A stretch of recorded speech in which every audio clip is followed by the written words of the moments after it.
स्वातंत्र्य दिनानिमित्त कामाला सुट्टी असल्याने 8 मित्र वर्धा येथील पवना धरणाच्या धाम नदीपात्रात फिरायला गेले। यापैकी 3 पाण्यात आंघोळीसाठी उतरले।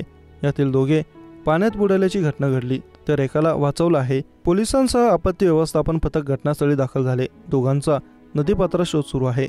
जुमाई खान वय वर्ष 21 व नसीर खान वय वर्ष 21 अशी बुडाल्यांची नावे आहेत। उत्तर प्रदेशमधून वर्ध्यात पीओपीचं काम करण्यासाठी काही मजूर आले होते। ते वर्ध्यात कारला चौकात सध्या भाड्याच्या खोलीत राहत होते। ते पीओची काम करत होते। आज कामाला सुट्टी असल्याने 8 सहकारी पवनारच्या धाम नदी परिसरात फिरायला गेले। यापैकी जुमाई खान, नासिर खान व रेहान खान हे 3 नदीपात्रात आंघोळीला गेले। यापैकी जुमाई खान आणि नासिर खान हे पाण्यात बुडाले आहेत। ते नदीपात्रात वाहून गेले, तर रेहान खान हा थोडक्यात बचावला। या घटनेची माहिती मिळताच पोलीस प्रशासनासह आपत्ती व्यवस्थापनाचे पथक घटनास्थळी दाखल झाले। बुडालेल्या दोघांचा नदीपात्रात सध्या शोध घेतला जात आहे। सततच्या पावसामुळे नदीच्या पाणी पातळीत वाढ झाली।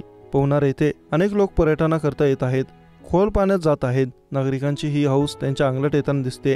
त्यामुळे नागरिकांनी नदीकाठावर जाणे टाळावे असे आवाहन प्रशासनाकडून करण्यात येत आहे।